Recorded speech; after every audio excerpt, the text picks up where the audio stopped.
I never thought I'd be the guy to get blindsided like this, but here I am, sitting on my couch with a knot in my stomach that just won't loosen. My name's Mike, and I've been with Amy for about 5 years now. We were supposed to get married next month, and honestly, I thought things were solid. She was pregnant. She told me she was excited. I was over the moon. Sure, she's been bitchy sometimes, quick to lie about little things, but I figured it was just pregnancy hormones or stress. We had our fights, but nothing that made me think she'd cheat on me, especially not with her boss. Lately, I'd noticed she was more secretive. Her phone was always locked, she'd take calls in the bathroom, and she started working late more often. I asked her about it, and she'd brush me off, saying it was work, just meetings, nothing to worry about. I trusted her, or at least I tried to. I mean, I was about to be a dad, and I wanted to believe in us. But deep down, I started feeling uneasy. Something was off. Then came the small things. She'd hide her phone when I entered the room, be quick to reply to texts, and once I caught her deleting messages in a rush. I didn't want to jump to conclusions, so I kept quiet, but the feeling kept gnawing at me. Until one night I was browsing through our bank statements, just trying to get a handle on our expenses, and I saw something that made my stomach drop. A hotel bill. It was for a weekend, paid by her boss's corporate card. The hotel was a fancy place downtown, not far from our house. The date. Just a few days before I proposed. I didn't understand how I hadn't seen it before.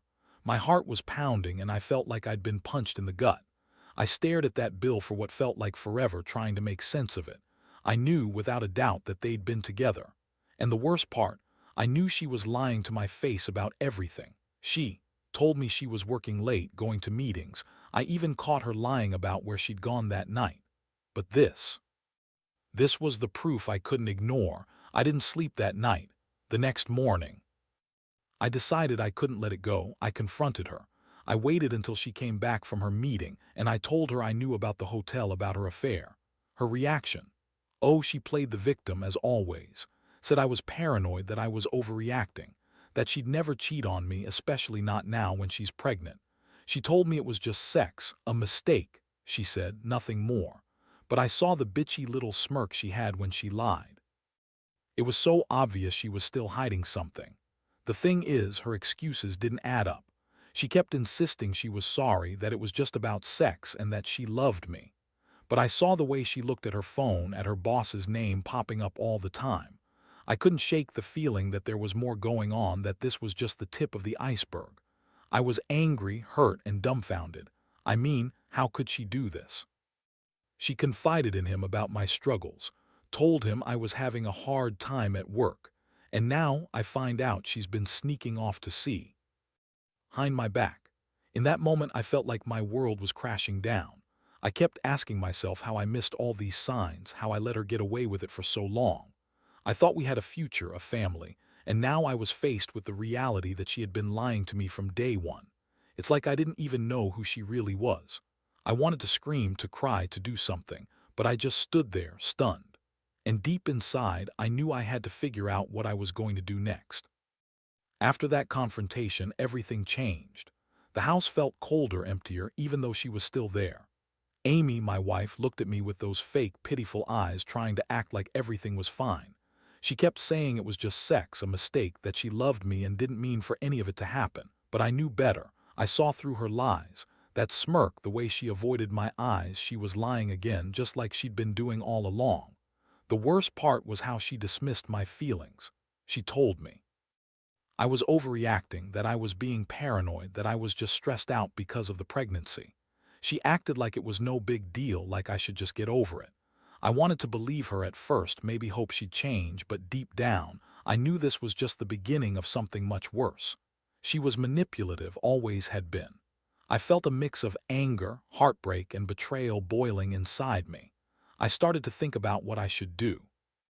I couldn't stay with her like this, not after knowing she'd been lying to my face, sneaking around with her boss, and acting like she still loved me. But I also didn't want to just explode and wreck everything without a plan. I needed to think, to strategize. I decided the first step was to gather more evidence, just in case I needed it for anything later. I checked her phone, went through her social media, and found messages between her and her boss that confirmed they'd been more than just colleagues. There were flirty texts, plans to meet up, and even some explicit stuff. It was disgusting. How could she do this to me, to us? To our unborn child? I felt sick. I've been working so hard to build a future, trying to be a good husband, a good dad to be, and now I was just a fool, blind to her lies right under my nose. I couldn't believe I'd trusted her, believed her when she said she loved me, that she was just stressed and overwhelmed, that she didn't mean for any of this to happen. I knew I had to do something. I couldn't stay silent, not anymore. I texted her boss just a simple message. We need to talk. I wanted to confront him too, see if he'd admit anything. But I also knew I had to be careful. If I went directly at him or Amy without a plan, I'd just be opening myself up to more pain. So I started to think about my options. Meanwhile, Amy kept crying, throwing the "I love you" card, acting like she was the victim. She said she was sorry for what she did, that she was confused, that she didn't want to hurt me. But I wasn't buying it anymore. Her tears, her apologies, they meant nothing. Not after I found out she'd been lying to me all this time, hiding her affair right under my nose while I was trying to build a future. I felt the anger swelling inside me. It was like I was watching my whole life crumble, and there was nothing I could do to stop it. I decided I was done pretending everything was okay. I was done being the guy who turns a blind eye. I needed to confront her again, but this time with a clear head and a plan. I didn't want to yell or break down. I just wanted her to face what she'd done. I wanted her to understand that I wasn't going to be a fool anymore, that I deserved better than this betrayal. I told her I needed some time alone, that I was going to think everything through. She begged me to stay, to forgive her, but I couldn't. Not yet. That night I sat in the dark, reeling from everything I'd learned. The betrayal hit me like a punch in the stomach. I'd trusted her with my life, my future, our family, and she'd been lying right to my face. I kept asking myself how I missed all the signs, how I let her get so close to destroying everything. Now I was left with nothing but questions and an annoying sense of loss. I knew I couldn't let her manipulate me again. I had to find a way to protect myself and figure out what kind of future I was willing to accept. I just didn't know yet what that looked like. The days that followed were a blur. I stayed in my own head, going over everything I'd uncovered, trying to process how someone I loved and trusted could do this to me. Every time I saw her, Amy, she would put on that fake innocent face, acting like the victim. She'd plead, cry, say she was sorry, over and over again, trying to manipulate her way back into my good graces. But I wasn't falling for it anymore. Deep down, I knew her apologies were just another lie. She had been lying for so long, I didn't know what was real anymore. I started to distance myself, both physically and emotionally. I told her I needed space and time to think. She claimed she'd change, that she'd fix everything, but I didn't buy it. Not after seeing the texts, the hotel bill, the secret meetings. How could she expect me to just forgive and forget? And honestly, I didn't want to. The trust was shattered. The woman I thought I knew was just a facade, and I was angry at myself for not seeing it sooner. But even through all that, I couldn't ignore the fact that she was pregnant. Our child was coming soon, and part of me still wanted to believe in some kind of hope. Maybe she was just confused. Maybe she'd realize what she was about to lose. The thing is, I kept thinking about her lying in bed, probably with her boss, with that pregnant belly of hers, and I felt like I was losing my mind. How could she betray me like this? How could she do this right before our wedding, right before we were supposed to start our life together? It was like a bad nightmare I couldn't wake up from. One night I decided I couldn't take it anymore. I needed answers. I needed to face her again, but this time with a plan. I wanted her to see that I was serious. I sat her down and told her I knew everything. The hotel, the texts, the affair.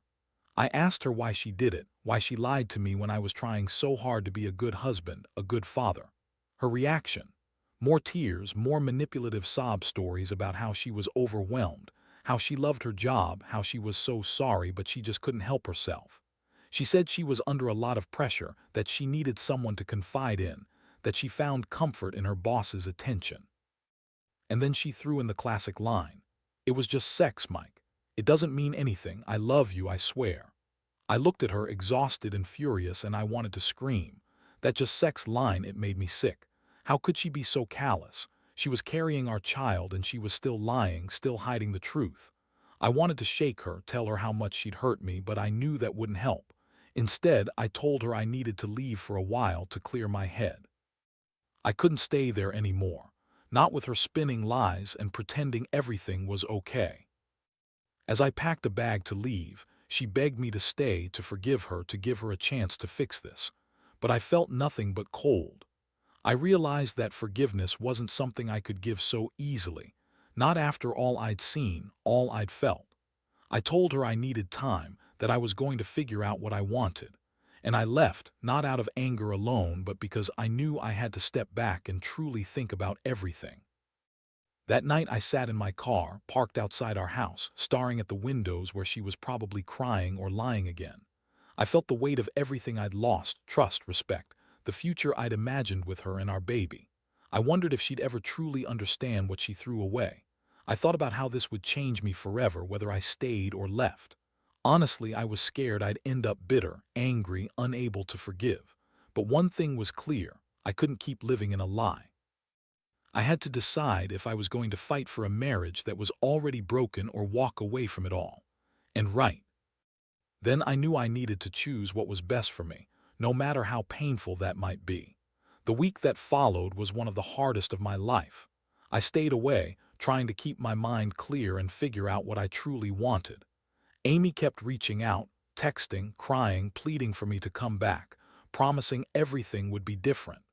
She said she was sorry, that she didn't mean to hurt me, that she loved me more than anything. But I could see through her tears, through her words, she was just trying to manipulate me again. I refused to be fooled twice. While I was trying to get my head straight, I started talking to a few friends, some family members, trying to get perspective.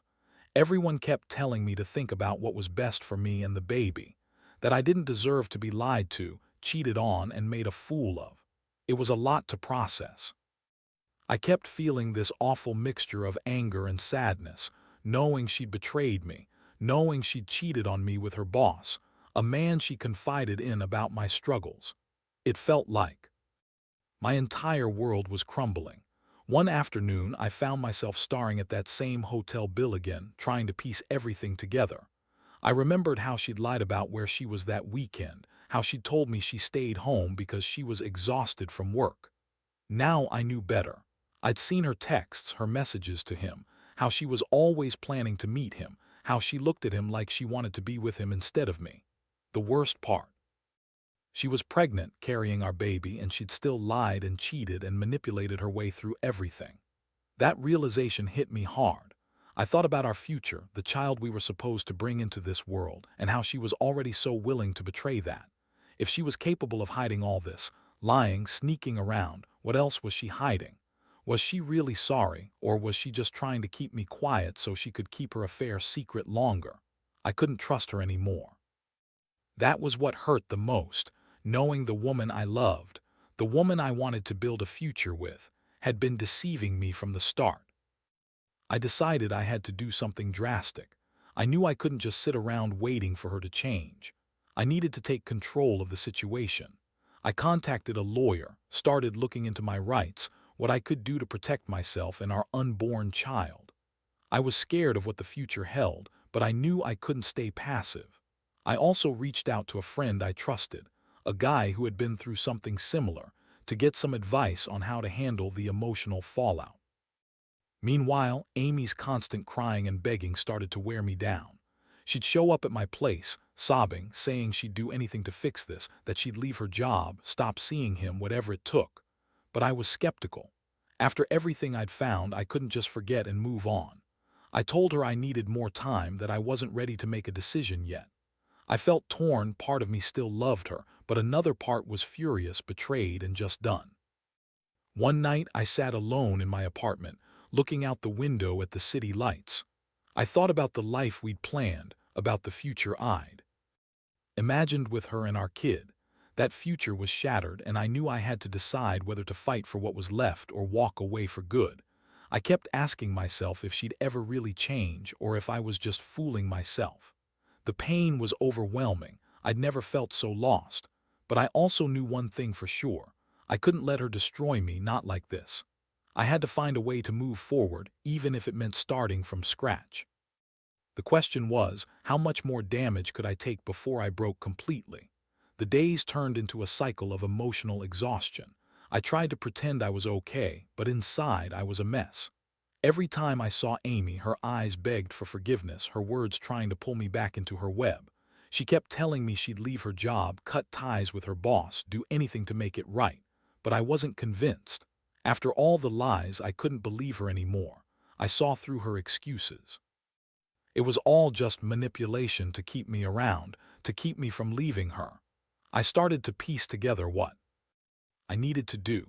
Deep down, I knew I couldn't keep living in this limbo, waiting for her to change or for some magic solution. I had to make a decision. The more I thought about it, the clearer it became. I couldn't stay with her and trust her again. Not after what I'd uncovered, not after the betrayal. I had to protect myself and our unborn child. I couldn't let her continue destroying everything we'd built. So I finally told her I was done, that I needed to focus on myself and the baby, that I couldn't do this anymore. Her face crumpled when I said it, her false tears spilling down her cheeks, but I just looked at her with a calm, hard stare. I knew she was trying to guilt me, trying to make me feel guilty for wanting to leave. She kept insisting she loved me, that she'd change, that she'd fix everything. I told her it was too late for that. Her words were empty now, just more lies. I contacted a lawyer, started the paperwork to officially separate, and made arrangements to stay somewhere else for a while. I couldn't face her every day knowing what she'd done, not until I got some clarity. I also started seeing a counselor to deal with the emotional fallout. I felt like I was falling apart, but I knew I had to stay strong for myself and for the baby. The betrayal cut deep, but I refused to let it define me. Amy kept calling, texting, begging, but I wouldn't respond. I knew that if I gave her even a little inch, she'd try to manipulate her way back into my life, and I couldn't risk it. I had to stick to my decision. I felt guilty, angry, and incredibly sad, but I had to do what was right. I'd always believed in family, in loyalty, in love. Yet all of that was shattered in a matter of weeks. I kept asking myself how I let it get so far, how I missed the signs, how I was so blind. But deep down, I knew it was time to move on, even if it hurt like hell. That night I sat alone again, staring at the empty walls of my new place. The silence was deafening, but it was also a kind of relief. I finally understood that sometimes love isn't enough. Betrayal cuts so deep that the only way to heal is to walk away. I realized I couldn't save what was already broken, and that maybe, just maybe, I had to start over. It wasn't what I wanted, but it was what I needed to do. The future was uncertain, and I'd be lying if I said I wasn't terrified about what comes next. But I also knew one thing for sure. I was done being a victim. I was done letting her control my life. Now it was time to rebuild, even if it meant doing it alone. The days since I made my final decision have been a blur of emotion, relief, pain, anger, and sometimes a strange sense of peace. I finally started to breathe again, to see that life still had meaning beyond the betrayal. I'm not gonna lie, I still feel the sting of what she did, especially knowing she's carrying my child and she betrayed that trust so completely. But I also realize that holding onto anger and resentment isn't going to fix anything. It's just going to eat me alive. I think about the future now, about how I want things to be. I've started focusing on myself, my health, my career, and rebuilding my confidence. I've learned a hard lesson about trust and how fragile it can be. I've also learned that sometimes love isn't enough to fix what's broken, and that's okay. You have to know when to walk away, even if it hurts. That's what I've had to accept. Looking back, I wish I could say I've moved on completely, but honestly, I'm still processing. Some nights I lie awake remembering how happy I thought we were, how I believed in us. I keep asking myself what I missed, why I didn't see her true colors sooner. But I also forgive myself for that. No one is perfect, and sometimes we want to see the best in people even when it's right in front of us that things are falling apart. Most importantly, I've come to realize that I deserve better. I deserve honesty, respect, loyalty, true love.